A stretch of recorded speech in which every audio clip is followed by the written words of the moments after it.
नमस्कार दोस्तों, मेरा नाम राजेश बब्बर है और मेरे सहयोगी एस्ट्रो कुलवंत, हम दोनों मिलकर ये चैनल रन करते हैं। आप सबकी सपोर्ट के लिए बहुत बहुत धन्यवाद। प्लीज़ अगर आप नए हैं तो चैनल को सब्सक्राइब ज़रूर करिए। आज मैं आपको बताने जा रहा हूँ, जैसे आप बोर्ड पे देख रहे होंगे, भगवान सूर्य देव के बारे में basic prediction. Depending upon other factors वो मैं इसमें नहीं लूंगा, लेकिन ये सिर्फ साधारण फलित है जो कुंडली देख के आप कर सकते हैं और ये बिल्कुल गलत नहीं होगा।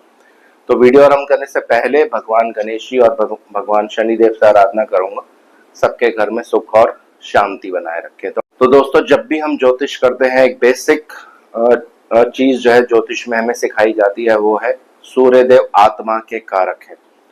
सूर्यदेव नेम एंड फेम दिलाते हैं, गवर्नमेंट के कारक हैं। सूर्यदेव को रोशनी का भी कारक कहा जाता है। तो बहुत सारे इसके कारकत्व हैं, आंखों का कारक है, हड्डियों के कारक हैं। तो सारे कारकत्व यहाँ पे नहीं ले रहा हूँ मैं, कुछ बेसिक एक दो कारकत्व लूंगा। उनमें से सबसे महत्वपूर्ण सूर्यदेव को आत्मा का कारक कारक ग्रह कहा जाता है और सूर्यदेव को रोशनी का कारक कहा जाता है। तो इन दो कारकत्वों के अनुसार सिंपल ज्योतिष फलित मैं आपको करके बताऊंगा, बहुत ही सिंपल। तो जिनके भी लगन में सूर्य होंगे, तो आप अक्सर देखेंगे, राशि इसमें नहीं ले रहा हूं मैं आपकी, सूर्य नीच के भी हो सकते हैं, सूर्य एग्जॉल्टेड यानी उच्च के भी हो सकते हैं, मित्र राशि, स्वय क्षेत्री, मूल त्रिकोण, बहुत सारी इसमें कॉम्बिनेशंस होते हैं। तो राशियों के ऊपर अभी फोकस ना करके सिर्फ भाव और सूर्यदेव यहाँ पे रहेंगे, सिर्फ वही लेंगे। तो आपकी आत्मा कहाँ वास करेगी दोस्तों, क्योंकि सूर्यदेव आत्मा के कारक हैं। तो ये डीप थॉट जो होता है, ये सूर्यदेव से देखा जाता है। गहरी चीजें जो होती हैं सूर्यदेव से देखी जाती हैं। तो जब भी लगन में सूर्यदेव होंगे, तो आप देखेंगे बहुत सारी कुंडलियों पे आप इसको एनालाइज करके देखिए, व्यक्ति हमेशा अपने ऊपर फोकस करना पसंद करेगा, अपने लिए जीना। ये जो होता है एक पर्सन की टेंडेंसी बन जाती है, क्योंकि सूर्यदेव आत्मा के कारक हैं। आत्मा आपके शरीर में कहाँ वास कर गई? लगन, पहले भाव में ही। तो पहला भाव जो होता है ये सेल्फ होता है, अपने बारे में व्यक्ति सोचता है। तो ये बहुत ही एक इम्पॉर्टेंट प्रेडिक्शन है, जब आप इसको कुंडलियों में यूज करोगे बिल्कुल एक्यूरेट बैठने वाली है दोस्तों ये। दूसरा, सूर्यदेव रोशनी के भी कारक हैं। अब जहां सूर्यदेव बैठेंगे, बिल्कुल उसके सामने वाला जो भाव होगा वो सदैव आपकी कुंडली में चमकता रहेगा दोस्तों। तो फिर ये डिपेंड करता है देश काल पात्र के अनुसार, आपकी आयु के अनुसार, किस संदर्भ में कुंडली देखी जा रही है। तो सिंपल एक उदाहरण ले लेते हैं। अगर सूर्यदेव लगन में है तो उनकी सप्तम दृष्टि 7th हाउस में पड़ेगी, यहाँ पर। तो ये सूर्यदेव यहाँ पर दृष्टि डालेंगे।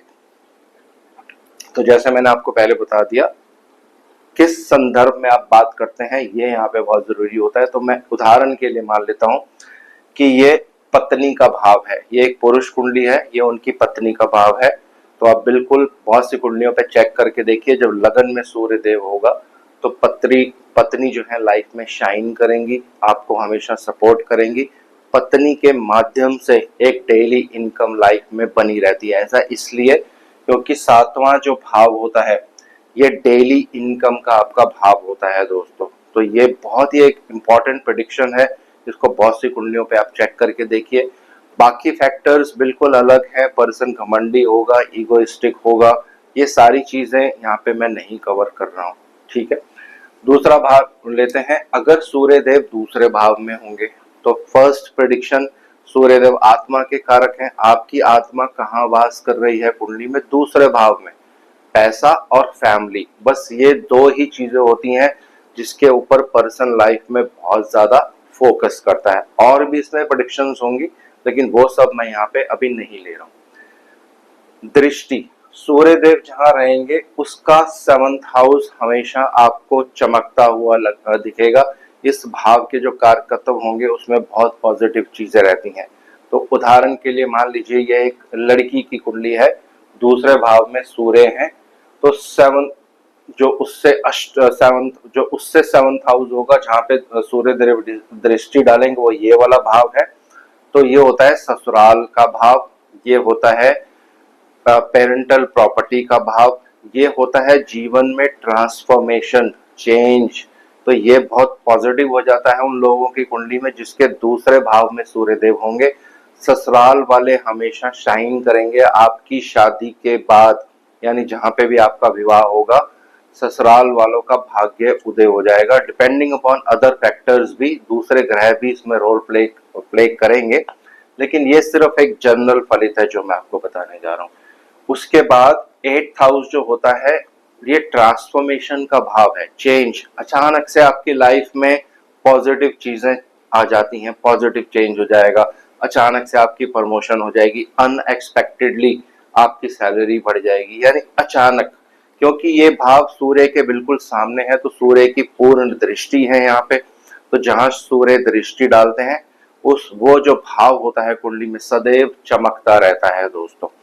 अब बात करते हैं, अगर सूर्यदेव तीसरे भाव में होंगे तो पहला नियम, तीसरा भाव छोटे भाई बहनों को इंडिकेट करता है, आपके पुरुषार्थ को इंडिकेट करता है, कम्युनिकेशन को इंडिकेट करता है। तो आपकी आत्मा कहाँ वास कर गई? तीसरे भाव में। तो बिल्कुल कम्युनिकेशन इस पर्सन की हमेशा बहुत अच्छी होगी। कम्युनिकेशन की वजह से ही प्रॉब्लम भी हो सकती है, वो आने वाली वीडियोस में डिस्कस करेंगे। ऐसा क्यों? अपने भाई बहनों की तरफ या उनकी मदद करने की तरफ बहुत ज्यादा पर्सन उत्तीर्ण होता है, क्योंकि आपकी आत्मा यहाँ पे वास कर रही है दोस्तों। और भी बहुत सारे कारकर्तव्य होंगे। दृष्टि पड़ेगी सीधा यहाँ पे, अगर सूर्यदेव तीसरे भाव में है तो यहाँ दृष्टि पड़ने वाली है। तो ये जो आपका कुंडली का भाव है ये सदैव चमकता रहेगा दोस्तों, क्योंकि सूर्यदेव का डायरेक्ट यहाँ पे एस्पेक्ट है। तो 9th हाउस होता है name and fame, 9th house होता है धर्म को इंडिकेट करता है।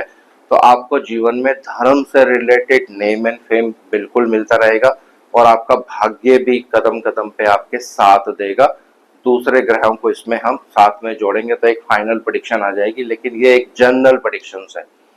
अब बात करते हैं, अगर सूर्यदेव चौथे भाव में है तो सूर्यदेव आत्मा के कारक हैं। आपकी आत्मा कुंडली में कहाँ वास कर गई? चौथे भाव में। चौथा भाव फैमिली का भाव होता है, जहाँ पे सब लोग मिलके आप घर पे रहते हैं। तो पर्सन हमेशा अपने घर पे रहना पसंद करेगा, घर पे ही उसका मन लगेगा, उसकी आत्मा वहीं पे वास कर गई है दोस्तों। दूसरा, इसकी जो दृष्टि है ये 10th हाउस पर पड़ेगी। जब सूर्यदेव यहाँ रहेंगे तो यहाँ दृष्टि पड़ने वाली है। तो सदैव आपके पिता के लिए ये बहुत ही लाभकारी है, क्योंकि 10वां घर जो होता है ये पिता का भाव होता है। तो ये भाव आपकी कुंडली में चमकता रहेगा, प्रोफेशन अच्छा रहेगा, एक अच्छा प्रोफेशन आपको मिल जाता है अगर बाकी कॉम्बिनेशंस भी इसको सपोर्ट करेंगे। अब बात करते हैं, अगर सूर्यदेव पंचम भाव में रहेंगे तो पंचम भाव क्या होता है? ये संतान का भाव है, विद्या का भाव है, इंटेलिजेंस का भाव है। तो अगर आपकी आत्मा पंचम भाव में वास करेगी तो क्या होगा? संतान, संतान के ऊपर बहुत ज्यादा फोकस रहने वाला है लाइफ में। अगर आप मैरिड नहीं है, अनमैरिड हैं, तो विद्या और ज्ञान इसके ऊपर बहुत ज्यादा फोकस रहने वाला है। पंचम भाव जो होता है ये ज्योतिष को भी इंडिकेट करता है दोस्तों। तो जिन लोगों के सूर्यदेव 5th हाउस में होंगे, आप देखोगे इनकी जो आत्मा होती है ये यहीं पे वास करती है दोस्तों। इन्हीं चीजों की तरफ इनका बहुत डीप फोकस होगा लाइफ में। यहाँ से सूर्यदेव सदैव इस भाव पे दृष्टि डालेंगे तो ये वाला जो भाव है, जो 11वां भाव हो गया कुंडली में, ये सदैव आपको चमकता हुआ मिलेगा दोस्तों। तो ये बड़े भाई का या बड़ी बहन का भी भाव माना जाता है। ये आपकी इच्छा पूर्ति का भाव है दोस्तों। तो किसी भी तरह से जो भी इच्छाएं होंगी आपके मन में वो सदैव पूरी होंगी। समय लगेगा दशा के अनुसार, किस तरह की आपकी दशा आती है लाइफ में, लेकिन ये वाला जो भाव है ये सदैव कुंडली में आपको चमकता हुआ ही मिलेगा। इस भाव से जो रिलेटेड चीजें होंगी उसमें हमेशा पॉजिटिविटी मिलेगी दोस्तों। अब बात करते हैं लास्ट, सूर्यदेव अगर छठे भाव में होंगे यानी 6th हाउस। 6th हाउस रोग का भी होता है, कर्जे का भी होता है, और हेल्थ के बारे में जब व्यक्ति ध्यान रखता है तो यहाँ पे छठा भाव देखा जाता है। तो अगर आपकी कुंडली में सूर्यदेव छठे भाव में है, बाकी प्रेडिक्शंस मैं यहाँ पे नहीं ले रहा हूँ, मैं फिर से आपको दोबारा बता रहा हूँ। आपकी आत्मा कहाँ वास करेगी? आपकी आत्मा वास करेगी छठे भाव में, यानी रोग के ऊपर। आप हमेशा अपने रोग को लेकर, अपनी बीमारी को लेकर सावधान रहेंगे। आपकी आत्मा यही वास करती है। बहुत ज्यादा कंसल्टेशंस करेंगे डॉक्टर्स के साथ कि कहीं मेरे को कुछ हो तो नहीं जाएगा। हर समय अपनी बीमारी के ऊपर, अपनी हेल्थ के ऊपर बहुत ज़्यादा फोकस करना। तो यहीं पे आपकी आत्मा वास करती है, तो ये यहाँ पे इसकी प्रेडिक्शंस आप दे सकते हैं। दूसरा, छठे घर लड़ाई झगड़े का भी होता है, तो ये चीज़ें यहाँ पे नहीं लेते हैं। यहाँ से अगर आप दृष्टि देखेंगे, सूर्य देव की दृष्टि यहाँ पड़ती है दोस्तों।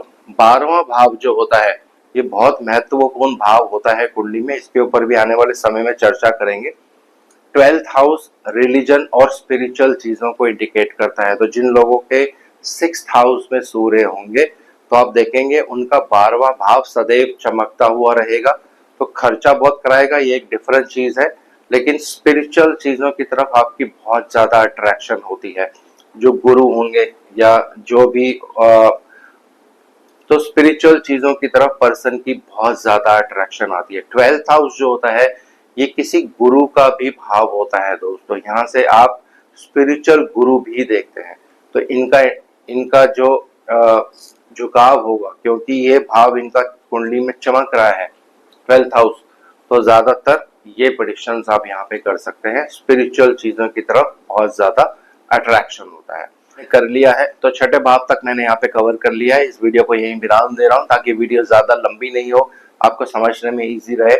और इसको नेक्स्ट कंटिन्यू करेंगे सेकंड पार्ट में। उसके बाद जो मैं वीडियोस बनाऊंगा उसमें प्रश्न कुंडली के बारे में आपको थोड़ी सी मैं जानकारी दूंगा, कैसे प्रश्न कुंडली देखी जाती है और प्रश्न कुंडली में और क्या क्या इंपॉर्टेंट पॉइंट्स होते हैं जो हमें जरूर देखने होते हैं।